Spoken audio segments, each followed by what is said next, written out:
not going to talk politics. We're not going to talk religion because these are hot button topics. So,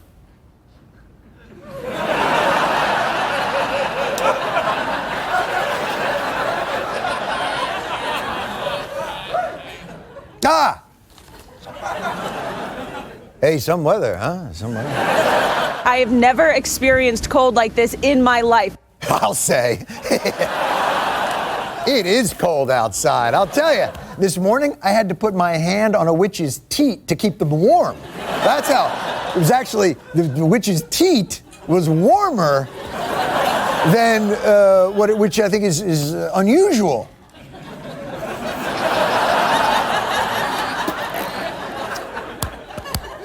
Any more weather talk? Any more? Minneapolis, St. Paul, minus 20 degrees. I've never felt anything like this. You could be inside your freezer and you would be warmer. Some of our crew members had tears coming out of their eyes, and instantly the tears were freezing. Things are freezing on my body that I didn't even know were possible to freeze.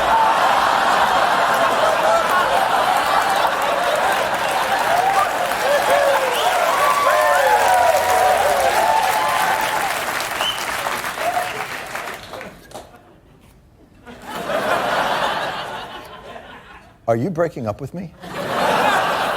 Because that is not the first time I've heard that line. It's not you, it's me. It's just that since I've been with you, things are freezing on my body I didn't know were possible to freeze.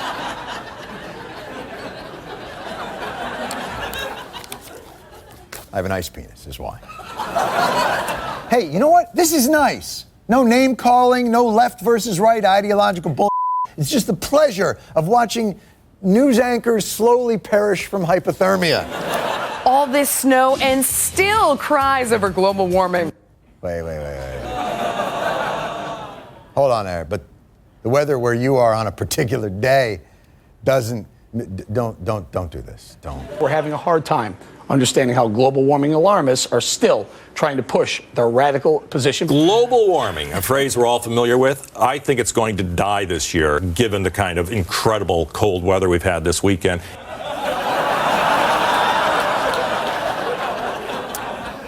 Right now, there are parts of my body that are getting angry that I didn't even know could get angry. And they're getting so angry right now that I'm not going to tell you which part it is. It's my balls. Right now, I have angry balls. Oh my God, I think I just invented a new video game. Angry balls.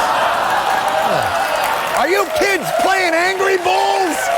Hey, you kids, stop playing Angry Balls.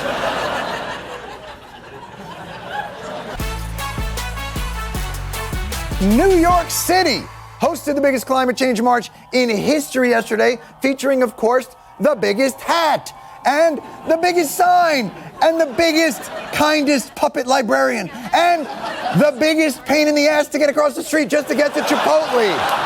Now, you may be thinking, do we really need a march to raise awareness about global climate change? I mean, it's an accepted scientific phenomenon pretty much everywhere. Here's why you need the march. It's accepted pretty much everywhere, but there's one place called the United States House of Representatives Committee on Science, Space, and Technology. This is true. Last week they held a hearing that they apparently recorded in 1971. I guess that's the technology part of the committee name, on President Obama's plan to shrink carbon emissions 30% by 2030. The hearing's Sisyphus, Presidential Science Advisor John Holdren, charged with the impossible task of pushing 1 million pounds of idiot up a mountain. Of course, like any avalanche, it began rather innocuously. Texas Republican Steve Stockman. The lead scientist at NASA said this.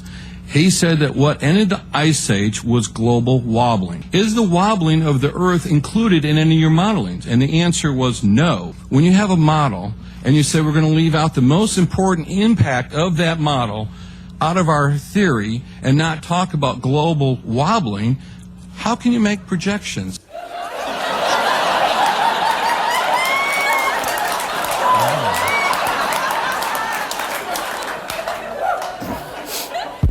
What's up, scientists? Global wobbling, bitches?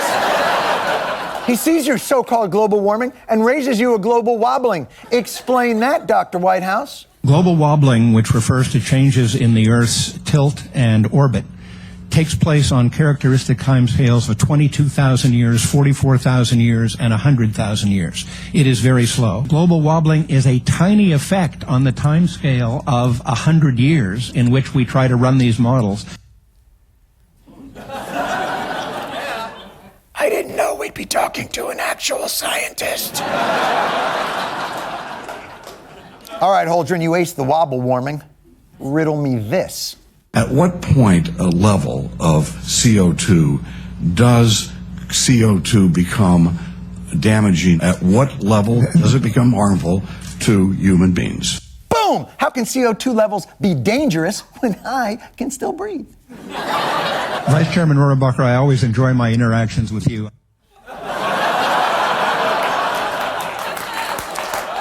Much in the way one enjoys playing peekaboo with a baby, or perhaps teasing a cat with a laser pointer. I have to say, with respect, that's a red herring. We are not interested in carbon dioxide concentrations because of their direct effect on human health.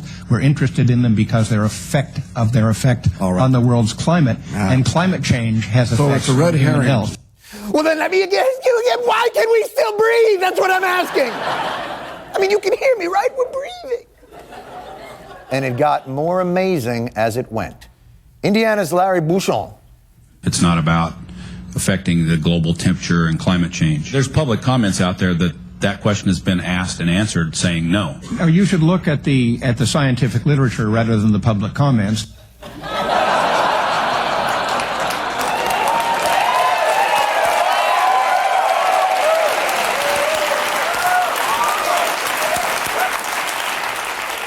With all due respect, Representative Bouchon, I suggest you get the Journal of Applied Meteorology and Climatology as opposed to the YouTube comment feed of Obama Lies 1776. But here's where Bouchon gives away the game. Of all the climatologists whose career depends on the climate changing to keep themselves publishing articles, yes, I could read that, but I don't believe it.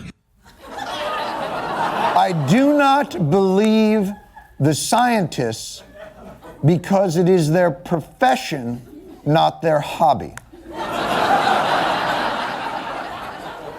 Well, since we're talking about the influence money might have on climate change opinion, it turns out Representative Bouchon's three biggest campaign donors are Murray Energy, Koch Enterprises, and Peabody Energy. And trust me, those three well-funded companies would love to disprove climate change to the satisfaction of the scientific community at large. So if scientists could be bought, these motherfuckers would have already made it rain in Nerd Town. Trust me. And again, I cannot stress this enough. This is the House of Representatives Committee on Science, Space, and Technology. How long will it take for the sea level to rise 2 feet? I mean, think about it. If your ice cube melts in your glass, it doesn't overflow. It's displacement. I mean, this is some of the things that they're talking about mathematically and scientifically don't make sense. Are you kidding me? Are you kidding me?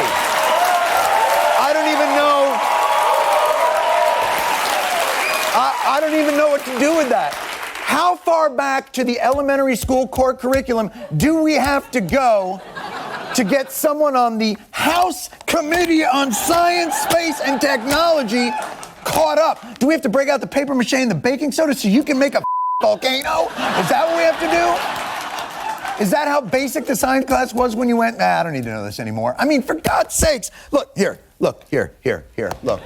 Here's a glass of ice water. Hey, that ice isn't making the water overflow because it's already in the water. But imagine there's a whole bunch of other ice that's not in the water. It's on the land.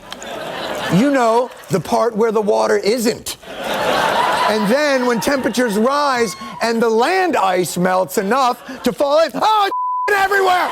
It's everywhere! Do you understand?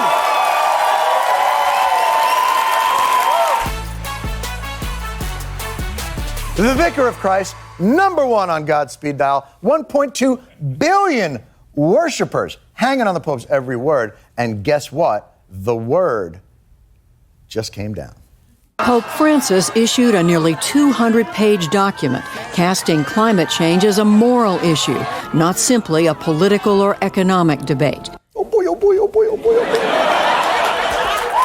A 200-page encyclical moral treatise on climate change, and just in time for beach season. What a great read down at LBI. I hope it's in the original Latin.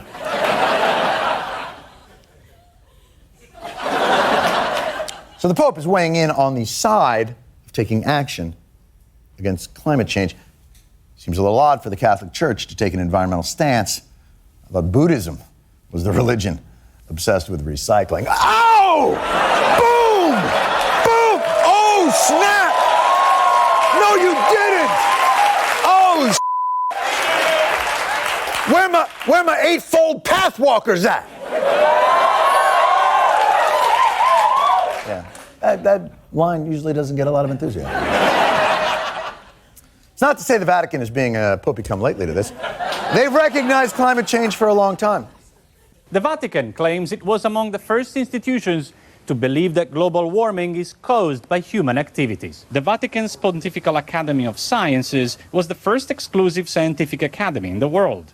Among its first members was Galileo Galilei.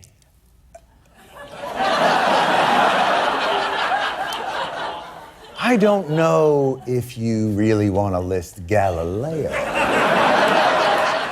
as one of your references. The Catholic Church? Yeah, no, I remember working with them. They were lovely people, convicted me of heresy, and sentenced me to house arrest for the last 9 years of my life. Otherwise, though, very forward-thinking. Tell me more about this magic hand I'm talking into. Now, here in America, the Republican Party has traditionally been pretty pro-pope. Pretty pro-pope. Sharing as they do a yearning for the simpler morality of the 15th century. But now that the Pope has gone rogue, how are they going to handle it? Joe Barton, the senior Republican on the Energy and Commerce Committee, says he doesn't consider the Pope an expert on environmental issues. The Pope ought to stay with his job and let us stay with ours. That is his job. That's the biggest job of the Pope, is to tell people when they're being bad. That's why he dresses like a big wet blanket. He just, But you know what? Barton and Inhofe, who cares about those guys? Santorum will back the Pope. Rick Santorum's so Catholic, he was an altar boy until like 6 weeks ago.